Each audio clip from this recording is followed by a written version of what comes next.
Hello friends, welcome to Kunjal's kitchen.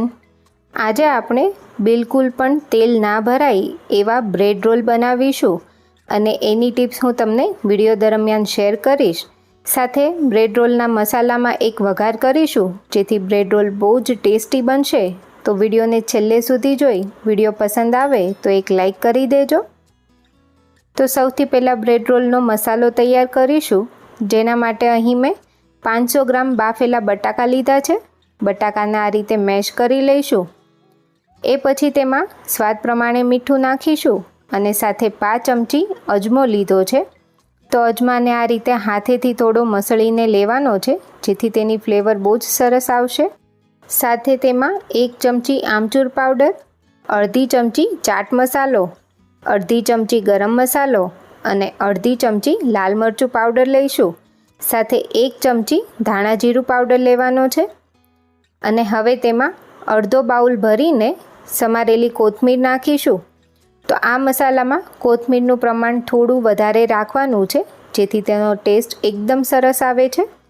હવે બધી વસ્તુને પ્રોપર આ રીતે મિક્સ કરી લેવાની છે અને હવે મસાલામાં એક વઘાર કરીશું. તો વઘાર કરવા માટે અહીં એક કડચીમાં 1 નાની ચમચી જેટલું તેલ લેવાનું છે. તેલનું પ્રમાણ વધી ના જાય તેનું ધ્યાન રાખવાનું છે. તેલ થોડું ગરમ થાય એટલે તેમાં 1 ચમચી વરિયાળી નાખીશું.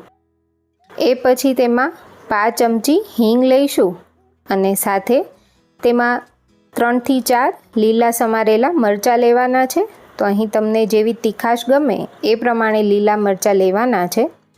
લીલા મરચાંને તેલમાં થોડા સાંતળીશું અને એ પછી તેમાં 5 ચમચી જેટલી હળદર એડ કરીશું અને તેને પણ પ્રોપર મિક્સ કરી લઈશું. હવે તેમાં 1 મીડિયમ સાઇઝનો ઝીણો સમારેલો કાંદો એડ કરવાનો છે અને તેને પણ બધી વસ્તુ સાથે મિક્સ કરીશું અને 30 સેકન્ડ જેટલું તેલમાં સાંતળવાનું છે. કાંદાનો ક્રંચ એવો ને એવો રહેવો જોઈએ, તેને વધારે તેલમાં નથી સાંતળવાનું. અને થોડું સાંતળાય એ પછી ગેસની ફ્લેમ બંધ કરીને તૈયાર કરેલ વઘારને મસાલામાં એડ કરી દઈશું. તો આ રીતે ઉપરથી થોડો વઘાર કરીને તમે મસાલામાં એડ કરશો તો બ્રેડ રોલનો મસાલો બહુ જ ટેસ્ટી બને છે. જો તમે આ રીતે ક્યારેય ના બનાવ્યો હોય તો એકવાર ચોક્કસથી ટ્રાય કરજો અને તમે કઈ રીતે તમારા ઘરે બ્રેડ રોલ બનાવો છો એ પણ મને કમેન્ટમાં જણાવજો. હવે બધી વસ્તુ પ્રોપર મિક્સ કરી લઈશું. હવે એક ખીરું તૈયાર કરીશું, જેના માટે અડધી નાની ચમચી ચણાનો લોટ અને અડધી નાની ચમચી ઘઉંનો લોટ લીધો છે. બંનેનું પ્રમાણ સરખું જ રાખવાનું છે. હવે તેમાં થોડું પાણી એડ કરીશું અને બંને વસ્તુને પાણી સાથે પ્રોપર મિક્સ કરીશું જેથી તેમાં લમ્સ ના રહે. અને એ પછી તેમાં બાકીનું 1 ગ્લાસ જેટલું પાણી એડ કરવાનું છે અને તેમાં સ્વાદ પ્રમાણે મીઠું એડ કરીશું અને બધું પ્રોપર મિક્સ કરીને એકદમ પાતળું પાણી જેવું ખીરું તૈયાર કરવાનું છે. હવે બ્રેડ રોલ વાળવા માટે અહીં મેં ઘઉંના લોટની બ્રેડ લીધી છે. તમને મેંદાની ગમે તો એ પણ લઈ શકાય છે. હવે બ્રેડને એક સાઈડથી જે એકદમ પાતળું ખીરું તૈયાર કર્યું હતું તેમાં ડીપ કરવાનું છે અને એકદમ તેમાંથી પાણી નિતારી લેવાનું છે. જો તેમાં પાણીનો ભાગ રહી જશે તો પણ બ્રેડ તેલ પી જશે અને જે આ ખીરું તૈયાર કર્યું છે તેના લીધે બ્રેડ રોલમાં બિલકુલ પણ તેલ નહીં ભરાય. તો આ એક મેઇન ટીપ છે જેનું તમે ધ્યાન રાખશો તો તમારા બ્રેડ રોલ પણ તેલ વગરના તૈયાર થશે. એ પછી તેમાં એક મોટી સાઇઝના લીંબુ જેટલો મસાલાનો બોલ વાળીને બ્રેડમાં આ રીતે વચ્ચે મૂકવાનો છે અને બધી બાજુથી આ રીતે કિનારીઓને અંદરની સાઈડ વાળીને બ્રેડ રોલ વાળીશું. અને જે રીતે લાડુ વાળતા હોય એ રીતે થોડું ભાર દઈને આ રીતે વાળવાનો છે જેથી બધી બાજુથી પ્રોપર સીલ થઈ જશે અને બ્રેડ રોલ તેલમાં જઈને ખુલશે નહીં. અત્યારે મેં બ્રેડ રોલ બનાવતી વખતે તેની કિનારીઓ બ્રેડની કાઢેલી નથી. એ તેલમાં તળાશે એટલે એકદમ ક્રિસ્પી લાગે છે. જો તમને કિનારીઓ ના ગમે તો કાઢીને પણ તમે બ્રેડ રોલ વાળી શકો છો.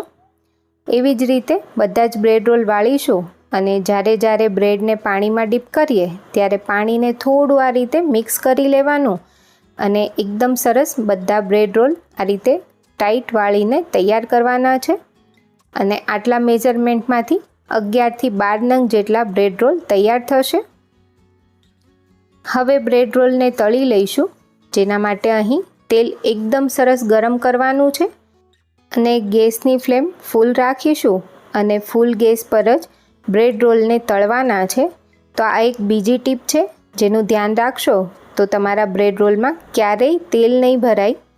અને બ્રેડ રોલ થોડા કડક થાય ઉપરની સાઈડથી એ પછી તેને આ રીતે ફેરવવાના છે. તો બ્રેડ રોલને તળાતા બિલકુલ પણ વાર નથી લાગતી. બધી વસ્તુ કૂક થયેલી લીધી છે એટલે બ્રેડ ઉપરથી ક્રિસ્પી થાય તેટલા જ તેને તળવાના છે. તો અહીં બધી બાજુથી ફેરવતા જઈ બ્રેડ રોલને એકદમ સરસ બદામી કલરના થાય તેવા તળી લઈશું. તો અત્યારે એકદમ મસ્ત ક્રિસ્પી બ્રેડ રોલ તળાઈને તૈયાર છે. અહીં જો તમે મેંદાની બ્રેડ લેતા હશો તો બ્રેડ રોલનો કલર થોડો લાઇટ રહેશે.